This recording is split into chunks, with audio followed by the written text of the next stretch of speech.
हाँ। अच्छा, अक्सर आप लोगों ने सुना होगा दिल की एंजियोप्लास्टी का, और ये मरीज़ हैं जिनकी हाथ की एंजियोप्लास्टी हुई है। और वो क्या होता है कि अक्सर ऐसे लोग जो सिगरेट पीते हैं, स्मोकिंग करते हैं, उनकी नालियों में क्लॉट बन के, यानी खून के लोथड़े बन के अचानक नाली को बंद कर दें। अब इस कंडीशन में अहम तरीन चीज़ ये होती है कि मरीज़ फौरी तौर पे किसी ऐसी जगह पहुँचे जहाँ उस क्लॉट को निकाल लिया जाए तो वो बच जाता है। हम इनसे पूछते हैं कि क्या हुआ था। बाबा जी बताएं क्या हुआ था। मुझे डॉक्टर साहब, मैं नहाने गया। ठीक है। तो मैं जैसे नहाया, पहले पानी गिराया सर पे और मैं साबुन लगाया, साबुन फिर पानी गिराया तो मुझे उल्टे बाजू में दर्द शुरू हो गया। ठीक है।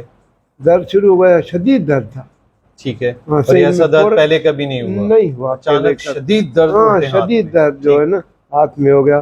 तो मैं फौरन वॉशरूम में से निकला, कमीज पहनी, सलवार पहनी, बस फौरन मैंने दोस्त को आवाज़ दी। ठीक है। हाँ सही।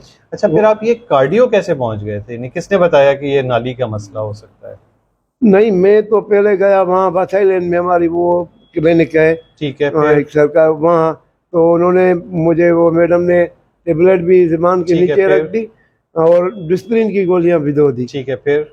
उसने बोला भाई आप जो है ना कार्डियो जाओ। Actually apparently looked like he thought of MI, yes yes yes.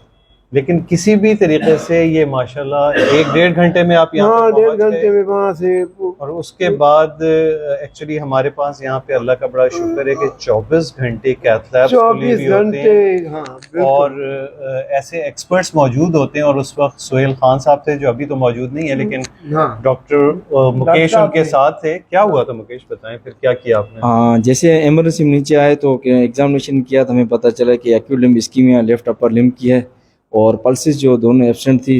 वो पेन भी सीवियर था। हाथ कौन कौन सी, रेडियल और ब्रेकियल दोनों नहीं आती? जैसे रेडियल और ब्रेकियल, तीनों बढ़ गए, रेडियल ब्रेकियल अल्नर के मत ठीक है। से ऊपर से बंद थे। ठीक। और उसके बाद हमने कंसर्न लेके पेशेंट ऊपर शिफ्ट किया कैथ लैब में, और उसके बाद हमने राइट फीमोरल आर्टरी अप्रोच करके जीआर कैथेटर लेकर, और हमने एक्सिलरी आर्टरी में वहाँ पर कंट्रास्ट इंजेक्शन दिया तो हमें पता चला वो full of thrombus and totally occluded थी। ठीक है। और उसके बाद हमने क्या किया, जो एस्पिरेशन कैथेटर सोफिया वो हमने लिया, और उसके बाद उसको एक्सपोर्ट किया। तो उसी वक्त on table he patient pain free और थ्रोम्बस जो अच्छा, ये ऑपरेशन के बाद फिर कितनी देर में आप ठीक हो गए? बस ऑपरेशन के बाद फौरन ही वहाँ माशाल्लाह। बेड पे ही। ये थोड़ा वहाँ बेड प्रोसीजर की डिटेल वहाँ मुकेश बेड ने पे ही। बताई। होता क्या है कि बस वो क्लॉट है, और इसमें अहम तरीन चीज़ ये है कि मरीज़ जितना जल्दी हस्पताल पहुंच जाए, तो ये सिर्फ आम लोगों के लिए नहीं, इवन डॉक्टर्स के लिए भी, कि एक्यूट लिम्ब इस्कीमिया को फौरी पिक करके जितना जल्दी आप NICVD भेज सकते हैं तो ये बड़ा आसान होता है। अगर घंटों के अंदर मरीज़ आ जाए, और इसमें तो लकीली डॉक्टर ने इनको डिस्पिन और वो चीज़ें भी दे दी थी जिससे क्लॉट थोड़ा सा रेजोल्यूट हो जाता है, तो उसको निकाल दें। और खुदा ना खास्ता अगर ये इनका वो क्लॉट यहाँ पे नहीं निकलता, नहीं हुआ क्या है कि क्लॉट आया, नाली बंद हो गई और ये एरिया में दर्द शुरू हो गया, यानी हाथ का हार्ट अटैक शुरू हो गया। वो क्लॉट निकल गया तो ये बिल्कुल ठीक हो गया। अगर नहीं निकलता तो ये हाथ पूरा मुर्दा होके काटना पड़ जाता। ये बड़ा इंपॉर्टेंट है समझना, आम लोगों के लिए भी और डॉक्टर्स के लिए भी। जब भी एक्यूट लिम्ब इस्कीमिया फौरी जज करें और जितना जल्दी मुमकिन हो सके NICVD में भेज दें। शुक्रिया बहुत बहुत।